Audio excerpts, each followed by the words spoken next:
Hello and welcome to. Well, we're back after a good long week relaxing. How has everyone been over the last week? So, Ashley, let's kick off with you. How have you been? Not too bad. Break was well warranted. Home life. It's a little crazy, but I'm here, so that's all that matters. Same with you, Richard. How have you been over the past week? I had a great week. Me and my bride went away for 4 days, just me and her. I had a great time just spending time with my bride, recharging my batteries. So I had a great week. Absolutely. Nick. Yeah, busy, which is good. Always like to be busy. So yeah, it's a good thing. Got sun coming to stay again in a couple of weeks, so getting all ready for that. So I can't remember that. So that's always gets me excited. So yeah, good. Absolutely, and obviously, yeah, it has been very hectic for me. Birthday and obviously the holiday, weekend away, and it never stops. It never stops if you've got teenagers as kids. So anyway, we welcome Audrey, the trauma and mental health coach. Nice to see you here. How are you? I'm good. How are you? Exhausted, tired, but ready to kick ass. Yes. Shay Sparks. I was about to call before I sing you live on another podcast. I was thinking, is it Shay or is it Shaw? It's Shay. It's Shay. It's Shay. Yeah. How are you? I'm fantastic. This has been a really great week. I feel like I've been hitting some breakthroughs in my mental health and well-being, as well as emotional, professional, physical, all the things. Absolutely. And please, everyone, do share this. Obviously, we're going to be diving into a nice conversation. I know Ashley's going to be monitoring this live as well in case my phone decides it wants to go dead and I disappear. Which my phone's been playing up all week. I don't know why. I really don't know. But yeah, we're discussing about hoping for a breakthrough from addiction. Now, I think we should start with Audrey. Tell us a little bit about your field and how you got into all this. Yes. Hi. Is everybody? I'm glad to be here. My name is Audrey, and I've worked in mental health and psychiatric hospitals for over 11 years in New York and New Jersey. And then when I moved to Florida, I became a mental health and trauma coach and counselor. And I've been working with people with PTSD, addictions, with depression, anxiety, stress, fear, a lot of different mental health issues like bipolar as well. And just anything that, makes you feel like you're not at the normal, balanced version of yourself. Yeah, absolutely. And Shay, tell us a little bit about you as well. Yeah, so I'm a certified fearless living coach. I also a master practitioner in NLP and hypnosis. I have been coaching for the past 7-8 years, working with people who are in recovery or transition from an abusive relationship to breaking free from that, or they're transitioning from military to civilian life. So it has been the trauma in all forms of it, and transforming that into trauma for them. Absolutely. Transforming it into treasure for them. Well, I think, and I want your input as well, guys, when it comes to addiction, I know, and Ashley, I've just got your message, by the way, thanks. Trauma, it has a massive impact, and it's included and in the habit of us actually beginning this addiction. What do you think, Richard? Obviously, I'm not a professional. I'm a 9th grade dropout. So, guys, whatever I say, take it with a grain of salt. That's okay. But I've been in this helping veterans for over 13 years now. And I find that if a person is acting out as an adult, it's normally because of something that happened between the ages of 3 and 13. Hmm. And that's when a lot of the addictions start. So I believe a lot of it is childhood trauma, and a lot of us are just trying to act our way out of it, just by and trying to. That's how we deal with a lot of our childhood trauma. So that's what I think. Yeah, absolutely. What about you, Dick?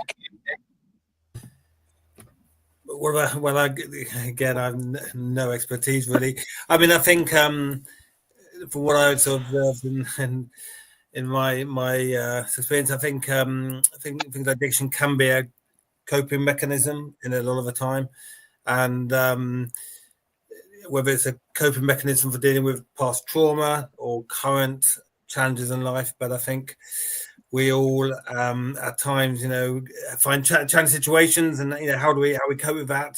Finding the right way to cope with that, is the most important thing for achieving that wellness in our life. And I think certainly, addictions can be where a coping mechanism perhaps gets out of control. But I think it's certainly, finding a coping mechanism to deal with trauma. That's obviously that's quite a big challenge, isn't it? Find a coping mechanism that's a healthy way, or a balanced way of dealing with your trauma. And I guess addiction is something that. Absolutely, because I think we all have some sort of an addiction attached to us, whatever it is, whether it's social media, whether it's helping people, whether it's food, whether it's, I don't know, shopping. We've all got some sort of an addiction, but it's talking about that experience, because people just want us to keep it to ourselves. Mm. Yeah, and they're just wondering why.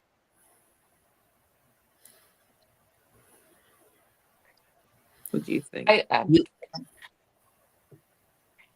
Can I share? Yeah, absolutely. I mean, in my opinion, I feel that a lot of people hold their feelings in, and they are bound because a lot of times of embarrassment, of past trauma, especially like sexual abuse, emotional abuse. They're afraid to, share with people. They dissociate, so they hold it in, and they are trapped in it gets trapped in your nervous system. So it takes a lot of strength to express your feelings.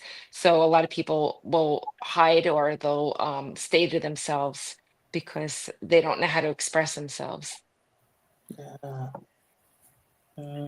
What the other thing? Yeah, I think trauma happens at a young age, and our childhood experiences shape our adult decisions. And so there's this piece of memory that keeps getting re-triggered as an adult from things that happened in childhood. And we don't want to think about it. We don't want to feel it. We don't want to feel that embarrassment, that shame, that feeling ashamed. And so we sometimes will reach for anything to mask that feeling, to hide those thoughts, to make sure that we're not getting into that self-pity, self-loathing, self-hatred. So we reach for things that are destructive because we're trying to kill that part of ourselves. Yeah. I mean, I suppose one of the other things is obviously the stigma around it, whether it's a stigma we attach ourselves or other people attach to it. But I guess by the nature of these things, they're not always easy. It's not, it's hard admitting, that you have that you're struggling to cope with something, that you're having to rely on something else as a way to coping. And I guess there is inevitably whether it's a stigma, whether it's in someone's own mind that they've attached a stigma, or it's a wider stigma that's recognized, but I guess that's a big thing, isn't it, with these? That's why people struggle to talk about it, because there's a perceived stigma around things.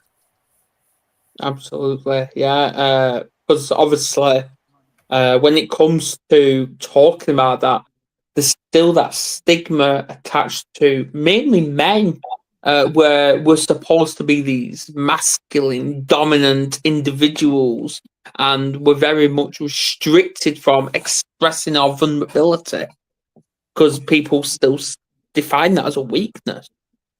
Yeah. I don't know. I think this is pretty much a triggering video now, isn't it? Yes, I feel like a lot of, especially, well, I work with a lot of people that have gone through sexual and addictions because of sexual trauma as a child, or being molested, or rape and things like that. And they're embarrassed. They hold it in for years and years, and then it gets trapped in their body, and then they do drugs and alcohol, or whatever it is, sexual, more sex when they get older, Yeah. because they don't know how to handle it, and to really, like, you know just get it out and go through the process and get delivered from the the trauma and the addictions that they actually have, and the pain from their childhood. Yeah. What do you think, Ashley? Can you guys hear me? Loud and Yeah. clear. Yeah. I'm very, yeah. I just got a weird notification on my computer. It's offloaded, that's why. No, I 100% agree with all that's been said thus far. I can remember when dealing with foster kids, a lot of the stuff that we had to be trained on was trauma informed. Because the particular children that we were working with experienced sexual abuse or specific traumas within their life. So now that most of the kids that we worked with when we were foster parents are now grown adults. So it's seeing how some of them went back to previous behaviors like drugs, alcohol.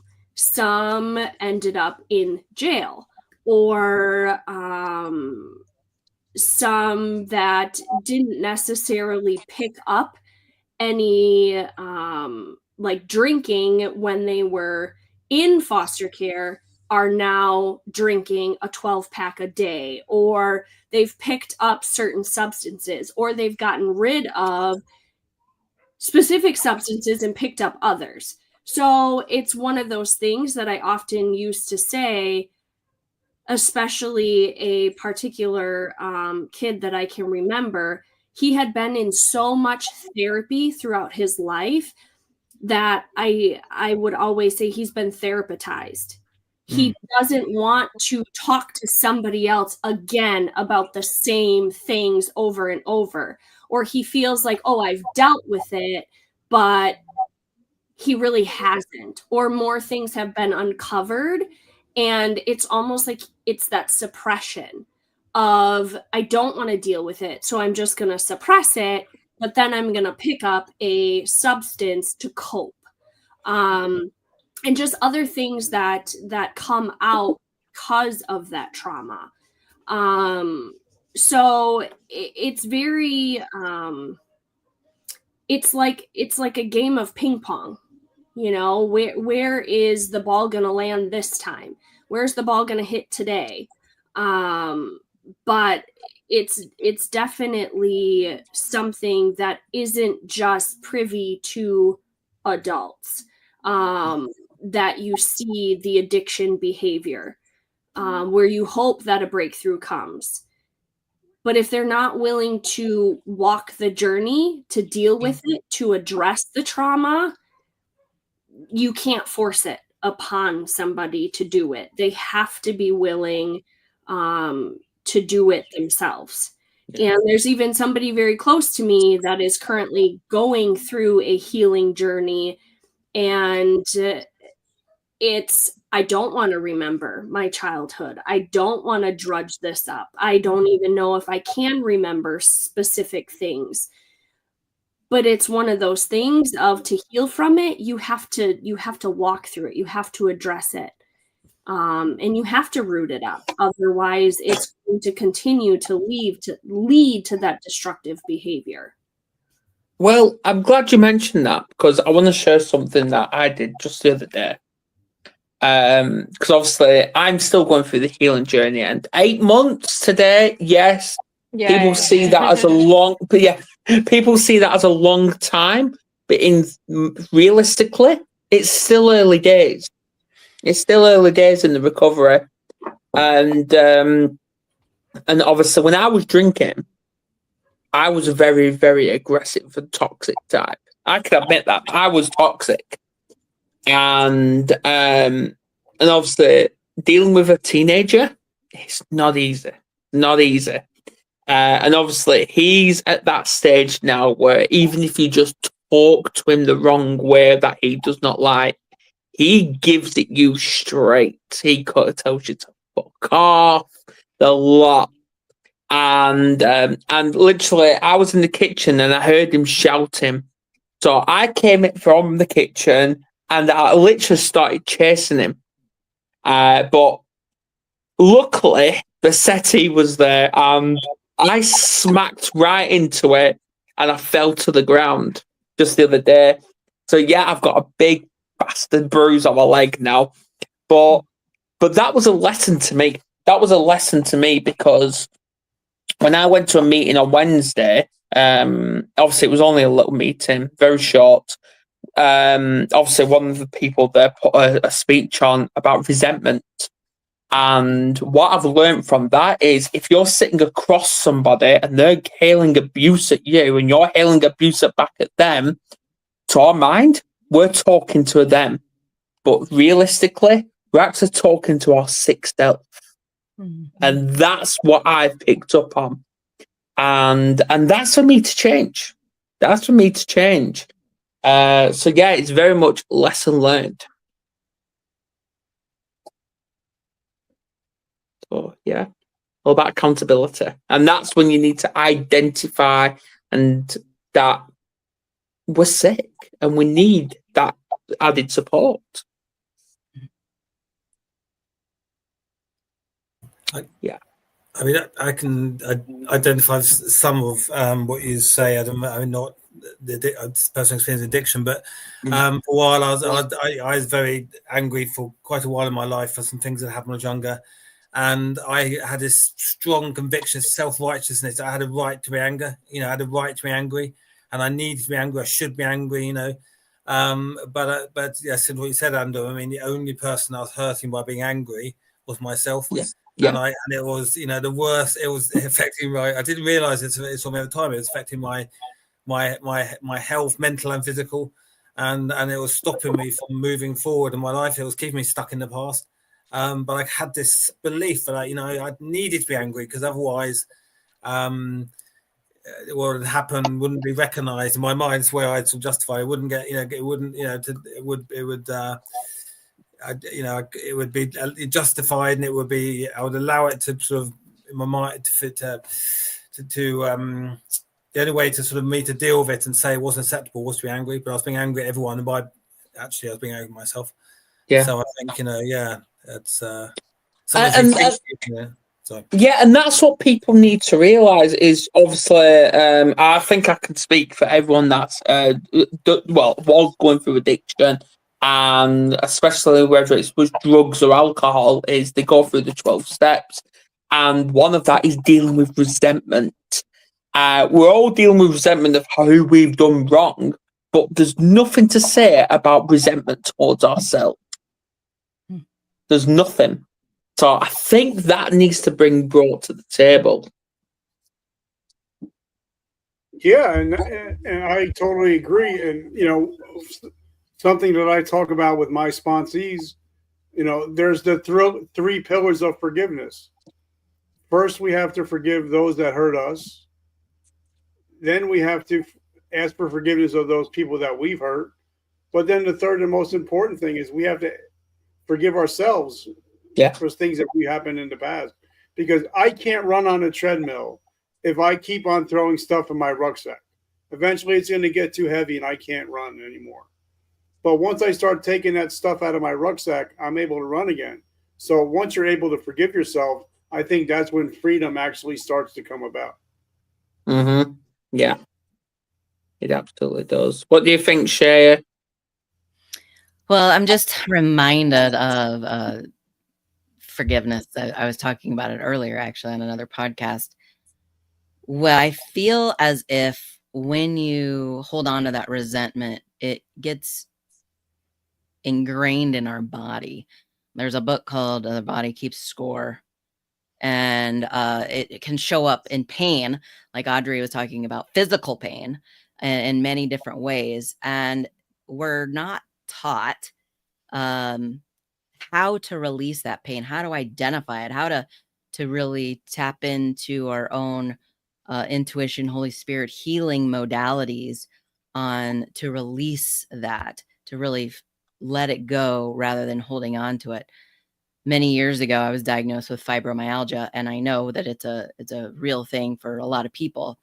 And I knew that there was a cause, and I wanted to find my cause for me.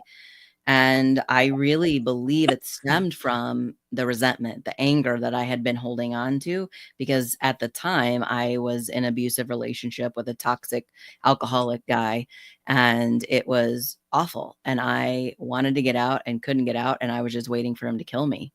And so I just started having all this pain every single day. And I knew that at some point I had to get through this. And I started journaling. And one day it came to my forefront of mind in my journaling that I'm angry. I'm not just angry, like I'm really angry. And at the time, I'm a hairstylist in my career. And so I would go to work and, my clients was at my chair and they're like, how are you? How are you? And I'm like, oh, I'm angry. And they're like, oh, great. And you're going to have sharp instruments towards my head. Thanks. And I'm like, no, really, like, it's okay. I'm not angry at you. I'm not going to take it out on you, but I'm just noticing like I'm sitting with anger. What do you do when you're angry? And I found that most people don't know how to deal with it. Most people, they either drink. I got that a lot. Well, I drink wine. It's like, oh, okay. Well, I can't drink. That's not going to work for me. I need something else. And it's fascinating to me how as a society, we don't talk about how to express it in a healthy way, that resentment, that anger, because I feel like anger starts, but it's when it gets deep rooted and ingrained and integrated into the physical part. That's when it comes resentment, and then it brews, and then you become bitter. And then that's even a whole nother layer to get rid of. What do you think, Audrey? Yes, and we have to, I believe also, I work with a lot of people with a lot of anger, is like identifying your triggers, what causes you to be angry, and to work on, I do forward focus therapy and different, cognitive behavioral therapy, where you challenge the negative thoughts and you're able to literally like identify the lies that you're dealing with, like in your mind, like that this happened or any lies, and then speak the truth about the situation, and then just do positive affirmations, or for me scriptures. I'm a strong Christian, so, and it helps like literally balance or get rid of the negative thoughts. And also I mean, it's a lot of techniques I do, but one of the biggest ones for anger is really well, prayer, but also deep breathing and letting all the anger out and just being aware of it and not suppressing it in our bodies, because then it gives people anxiety, strokes, you know, sickness in our body. So to be aware of it, but to have good coping skills to deal with it. And it's important to find the coping skills that work for you. Everybody has different ones, but positive coping skills, not negative ones, obviously, like drugs, alcohol, things like that. Absolutely. Ashley, were you going to say something? I'm sorry, did you ask me something? I've got nothing necessarily to add. She's speechless. That's the first. No, I'm joking. Whatever. There's times that I make you speechless as well. So Of course.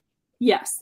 No, I don't think that there's, I like how you talked about triggers, Audrey. That's one of the things that even that I talk about even in my program for moms experiencing burnout. Like it's what I mean, even if you take burnout for an example, you know, what coping mechanisms are you using to get through the burnout even? I mean, you can throw anything really in there. It doesn't necessarily have to be trauma. But even for me as a mom who was going through burnout and exhaustion, I could feel resentment and bitterness rooting within me because of everything I was going through. So again, I don't think it's a stranger or it picks and chooses who it wants to go after. Whether you're dealing with trauma or not, it can be anything that you are having resentment and bitterness, you know, root within you towards people or situations, but people obviously in particular. And again, what are those coping mechanisms that you're using? Are you going to something like prayer? Are you finding support in other people? You know, any situation like that, you can hide, you can isolate, you can be alone. But again, are you going to get out of what you're in if you do that? If you invert and become isolated and alone? Or is it just going to become worse? So that's all I got. Yeah. So speaking from experience with our own addictions, when did we actually all identify we have a problem here with whatever it was? When did you identify? Was it someone that told you, or did you identify that yourself? For me, it was when I was looking at 5 years in prison for grand larceny. Okay. And that's when I realized, wait a minute, normal people don't rob police officers. This is not normal. This is not okay. And once I realized that, okay, any issues I've ever had in my life have always come down to bad choices and alcohol or drugs, that's when I knew it was time to give it up. And that was 36 years ago. But for me, that's when I realized, okay, I'm okay. It's okay not to be okay, but now it's time to start getting some help, or else I'm going to end up probably doing a lifetime in prison. Yeah, absolutely. Anyone else? Yeah, I was 25 and I was with my toxic alcoholic boyfriend, and he and I were great party friends, right? We had so much fun together. And one morning after partying the night before, he said, you know, you do really stupid things when you drink. And I said, that's it, I'm done. What I figured out later is he was actually projecting all the horrific things he was doing when he was drunk behind my back. But it was a wake-up call for me, and I am lucky that I was able to just say, that's it, I'm done. And I've never touched it since, and that alcohol since. And that's been 25 years ago. Brilliant. That's good. Thank you. Nick?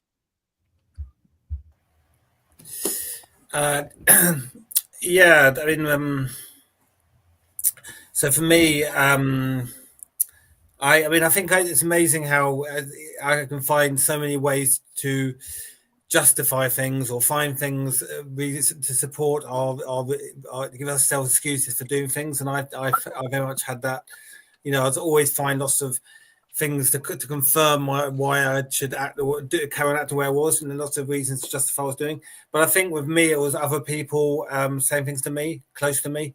I think, you know, deep down, you know, I realised, you know, certain things had to change. My with behaviour and things like, you know, marijuana and a lot of other sort of recreational but I in my own mind I was justifying it. But I think when certain people who I listened to and respected, you know, my network, my friends and family said things, then it was a bit of a wake up call, because however much I could justify it, and I think when it was and with certain social circles, obviously sometimes you in social circles I had, it was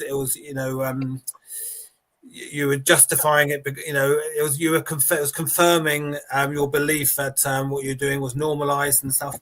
But when someone outside that social circle says, well, do you realize the effect of what you're doing is happening on other people, then it's it's like a slap in the face. It's like, so for me, that's what it was. It was definitely. Yeah. I think for me, I think the wake up call was being obviously waking up from being passed out then from the night before on the settee, and obviously texting Kerry saying, "Where are you?" And this was like 1 o'clock in the afternoon. Just texting saying, "Where are you?" And she's like, "Oh, we're out shopping." I'm like, "I was gonna come." "Oh yeah, we tried waking you up, but you just wouldn't wake up." And even the kids tried waking you up, and they just weren't happening. So I think that was a big wake-up call. And as well with Kerry saying, if you ever pick up a drink again, me and the kids are gone. Yeah. I think, because I drank till I was either passed out or I was being sick. So, yeah, that's pretty much a wake-up call. Yeah. Go on, Audrey. Oh, I'm sorry.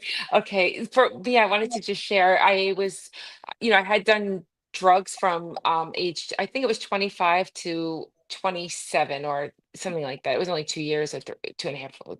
Not good, but it was back then. And it was just a miracle. I mean, that's a long story how I stopped that. But the main thing is I had been on and off with cigarettes for many years. And I used to teach smoking cessation groups for my clients in the psychiatric hospital. So I would actually be quitting with them. So it helped to help them to quit. So I was done with smoking for many years. But then after my last divorce, I was in this like weird state. So I took electronic cigarettes, and I don't, it was like a vape kind of thing. But anyway, I ended up with this eye stroke, and you could see probably my left eye is red right now. So I have to get a shot every month or every 6 weeks. So as soon as they realized I had an eye stroke from it, that made me quit that. That was like maybe 3 years ago. So 3.5 years ago. So that made me quit the electronic cigarettes. I only did that for like maybe a year actually, but it kind of messed me up. Ashley?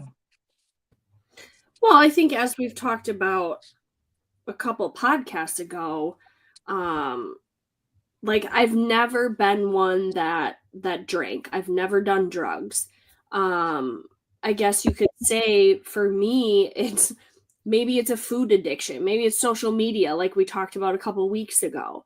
But I think for the recognizing part that there's a problem with it, if you will,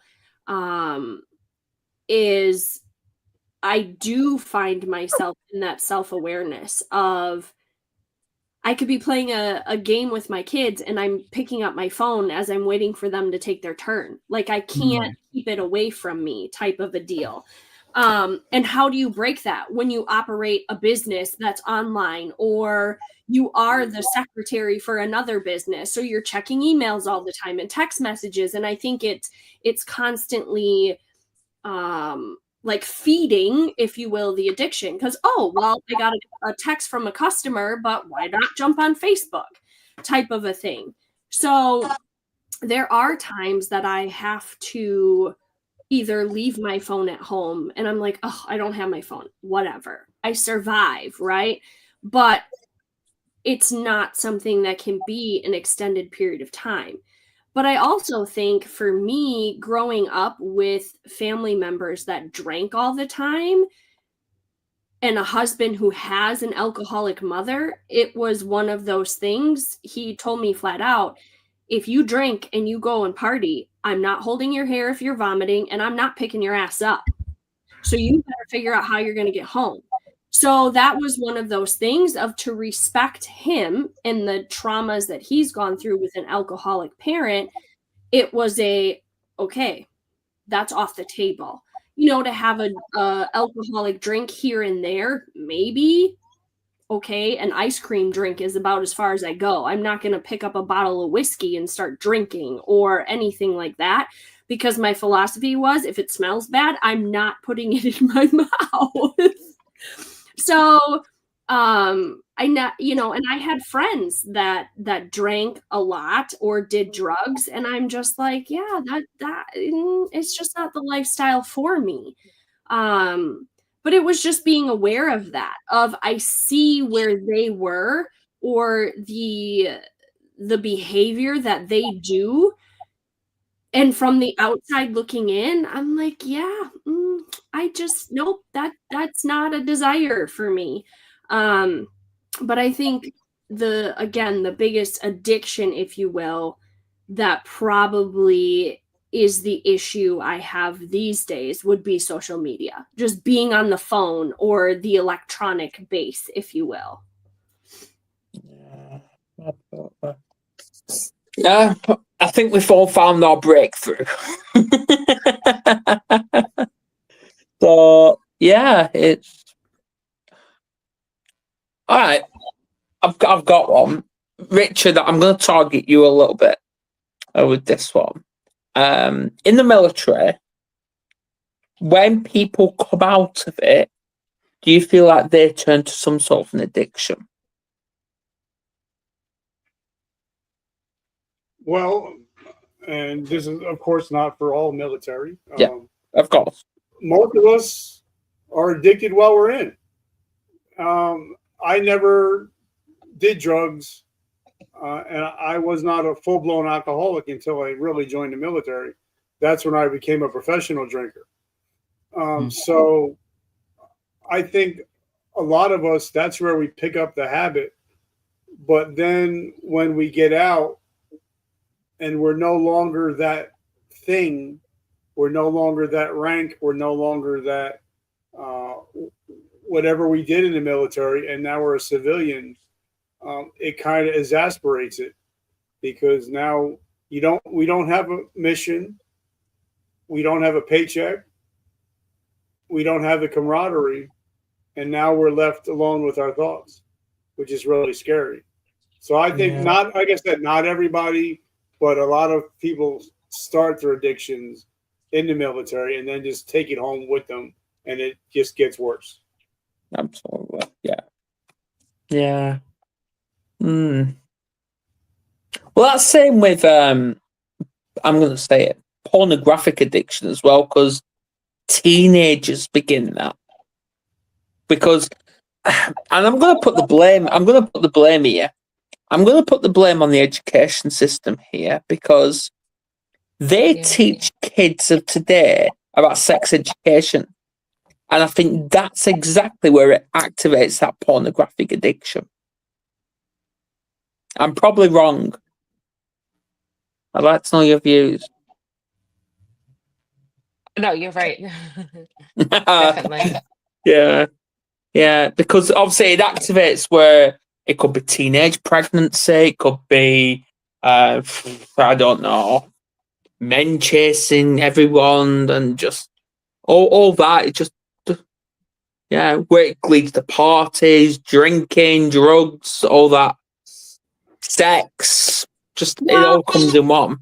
I don't think it's just that, though. Like, yes, they're starting to teach that earlier in school. I don't agree with that. I think it should be up to the parents to do that at home for an age-appropriate level. Granted, there are also parents that refuse to have the conversation. So let's just call it what it is. But I also think that when you're looking at it from that trauma standpoint as well, and again, I'm going to bring this back to foster kids. If their parents have been traumatized and they're dealing with their own addictions, drug, alcohol, sex, whatever it is, and the kids are involved in that. They might not even be abused themselves, but they're witnessing all of this stuff. Then again, it stems to the home and what the parents are letting the kids view and see, because they're not in their own mental capacity and state to be able to truly protect those kids the way they should be protected, which is then why they are entered into the system. Mm-hmm.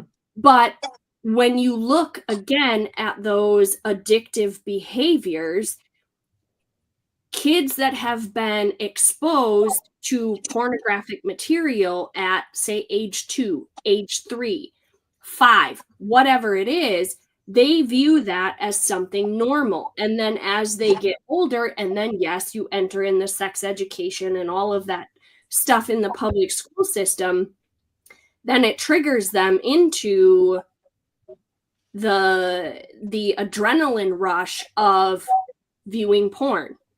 And it continues to spiral on. I mean, again, we had kids that some of them were on the sex offender list because the trauma that they experienced, then they thought, okay, let's experiment, let's do this. And then the system gets involved and they get put on the sex offender list because they touched their sibling or whatever it is. But it wasn't necessarily sometimes anything malicious. It was just, okay, is this normal? Because, hey, we saw mom and dad do this, or we saw this happen in a movie, or whatever the case may be. And now the kid carries this for their entire life. Because, again, they weren't protected. They weren't supervised in a manner that was appropriate.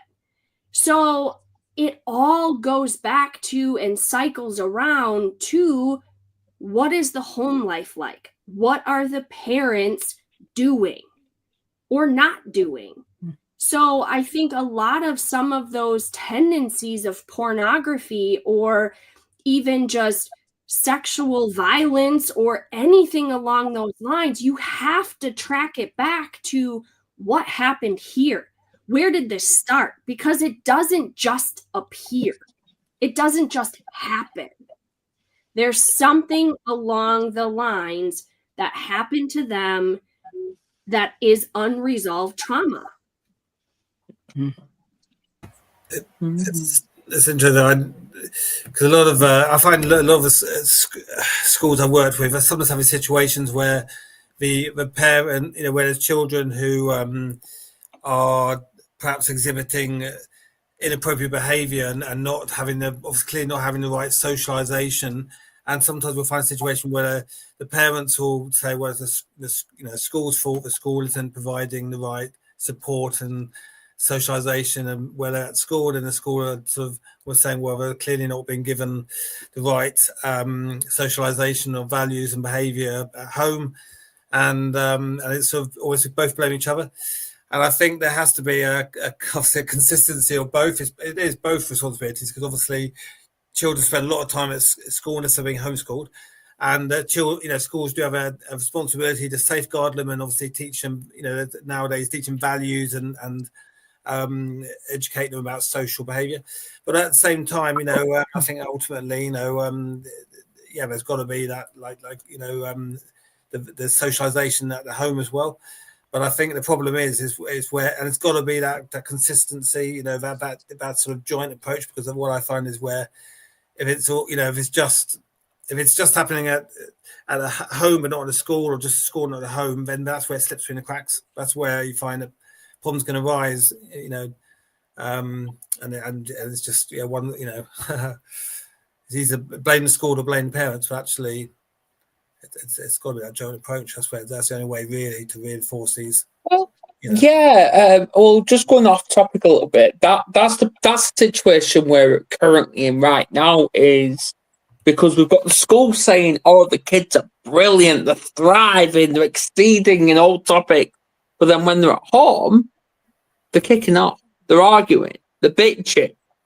But it's like, I'm trying to explain to the school, and I've told them numerous times, they are masking, and you've never been introduced to the real kids that are joined there, and that's how it comes. So it's that problem where it's school versus parents or parents versus school, and kids are in the middle there. The trap, they don't know what's going on, they don't understand it, and that's probably what triggers them into becoming anxious, experience anxiety, depression, and become aggressive and destructive behavior towards who they want. I don't know. I don't know.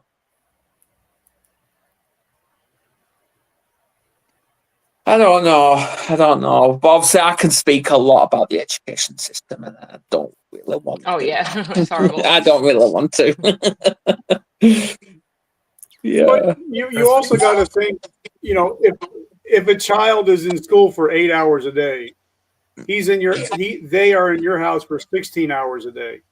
So they should be getting 12 hours. They should get double as much teaching in your house than they are in school.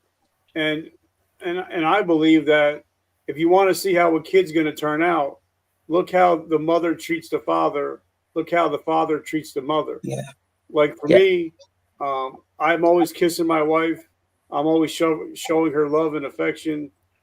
My boys are 23 and 19.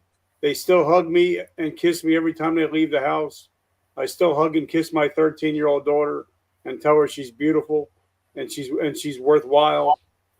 So I think a lot of it is we should be more focused on what we're doing in our house, especially with the phones and all that stuff. You know what I mean? Absolutely. Yeah. It's about putting the phone down. Yeah, I totally agree with you.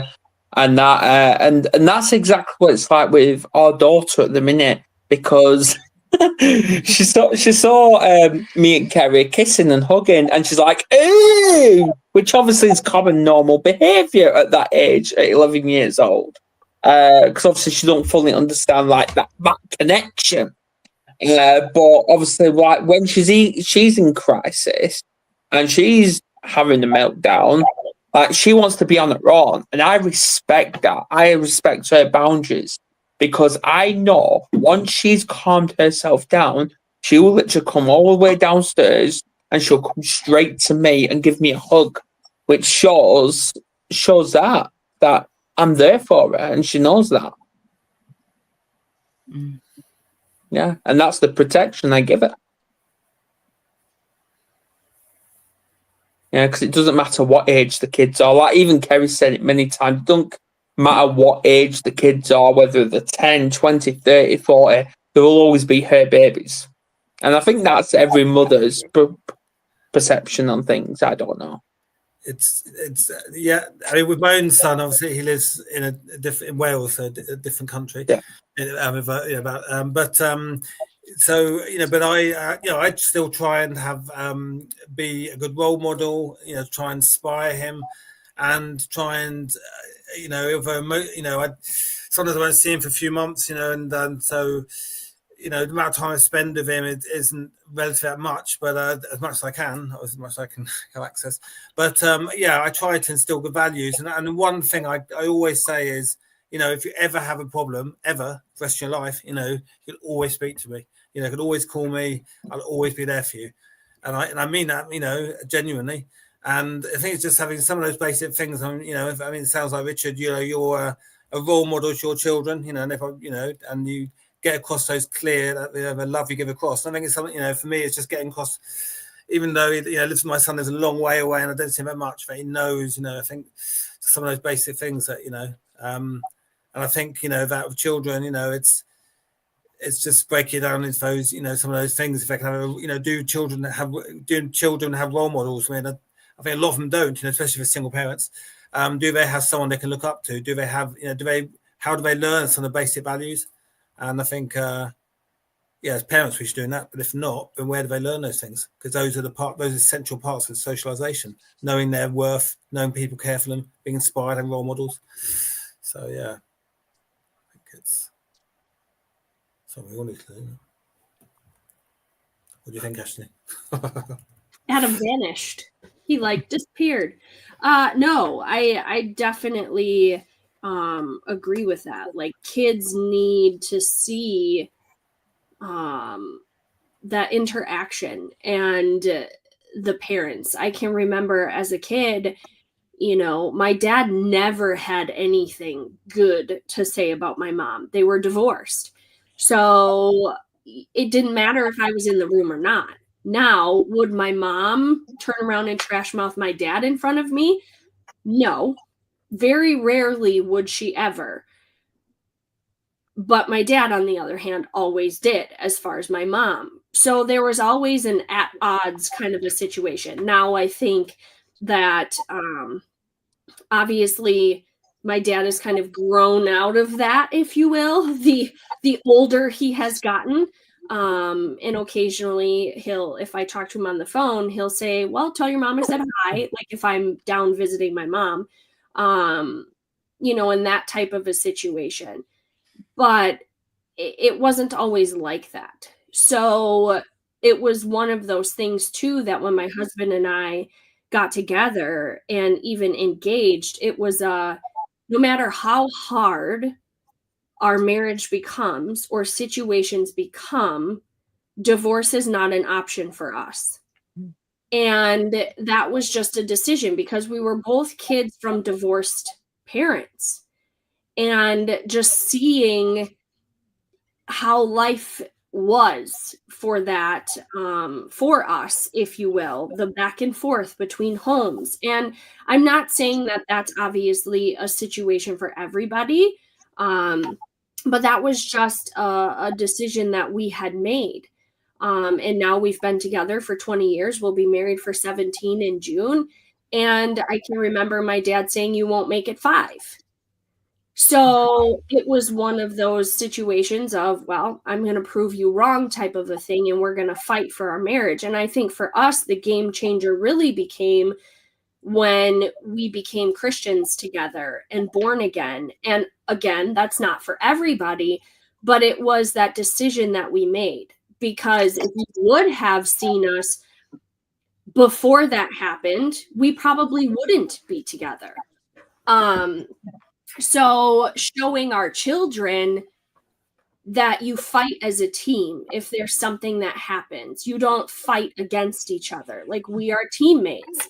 And our kids will very much be like, ew, no kissing type of thing. Or they'll see something on TV and be like, well, you kiss daddy that way. I'm like, when have you ever seen me like make out with daddy? Is kind of a situation, you know, and comment that they'll make sometimes.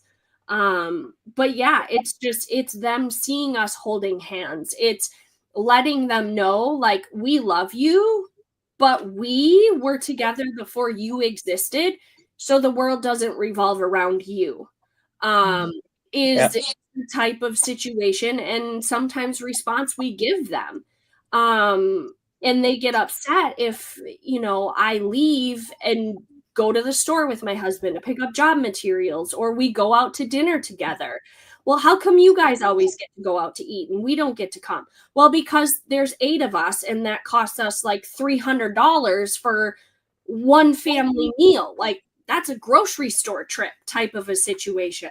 So it's like, we want to spend time together. We haven't seen each other, you know, in more of an intimate setting where we can have a quiet conversation, type of a thing. So, and some people might not agree, like, you tell your kids that they're not the center of the universe, you know. Yeah, I do, because if it wasn't for the 2 of us, they wouldn't exist, kind of a thing. So it's just remembering that teamwork, right? Teamwork makes the dream work. And if you're not operating as a unit, as a team, it's all going to fall apart. So even when you're dealing with things like addiction and all of that, like, is your spouse or is your significant other another support system for you?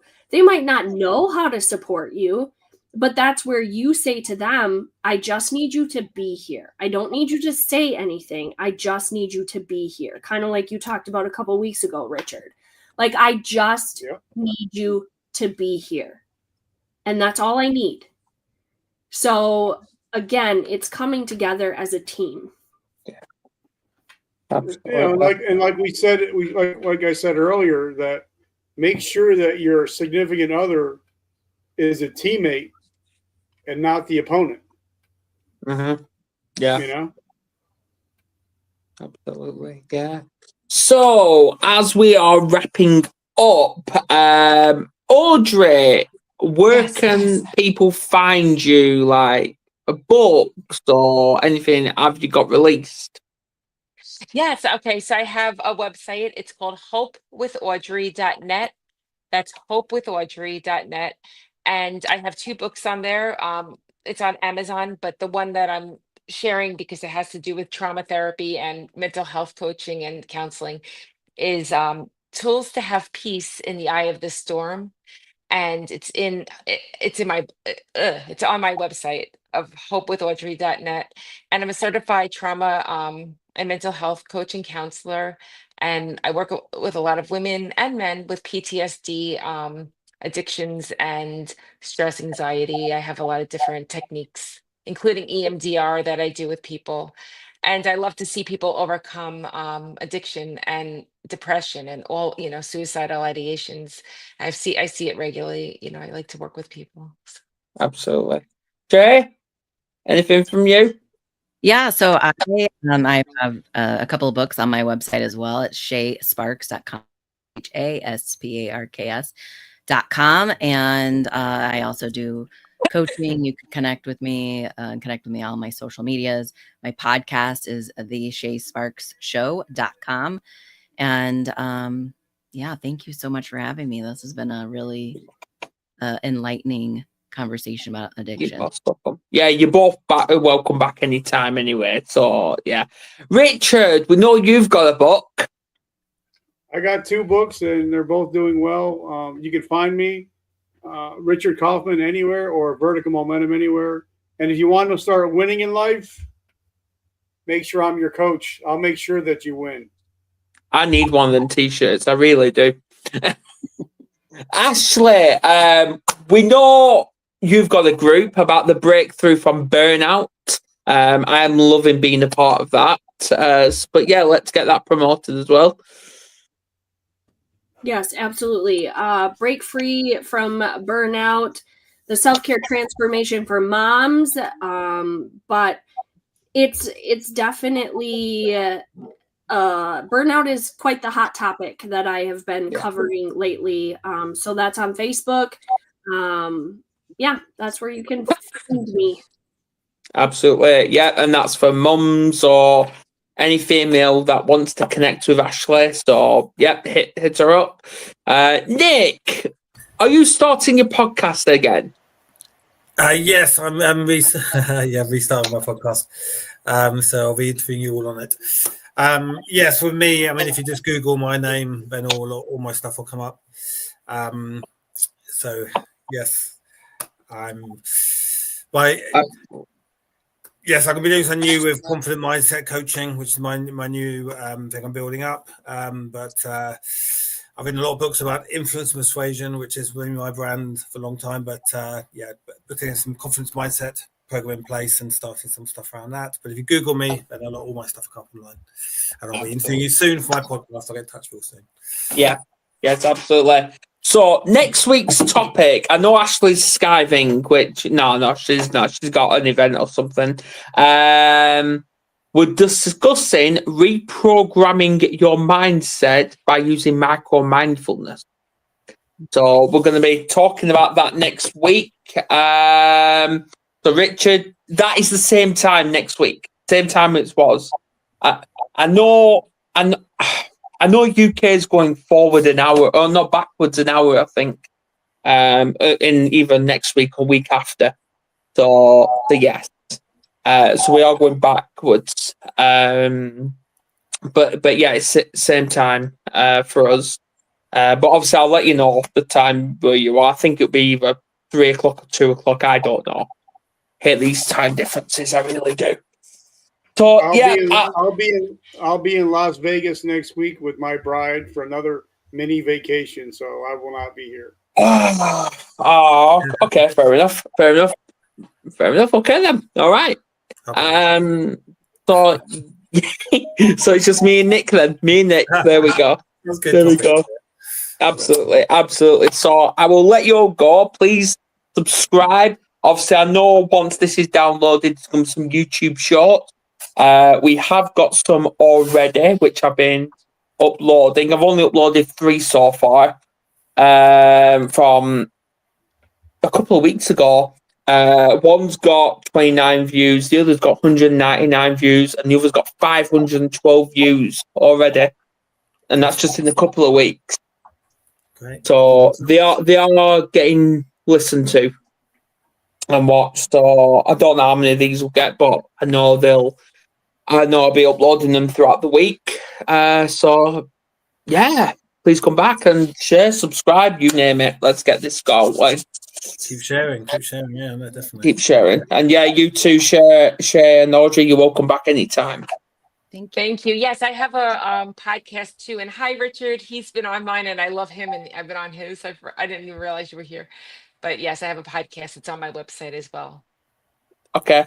Right. Well, I'll see you all later, and we'll see you next week. See you later.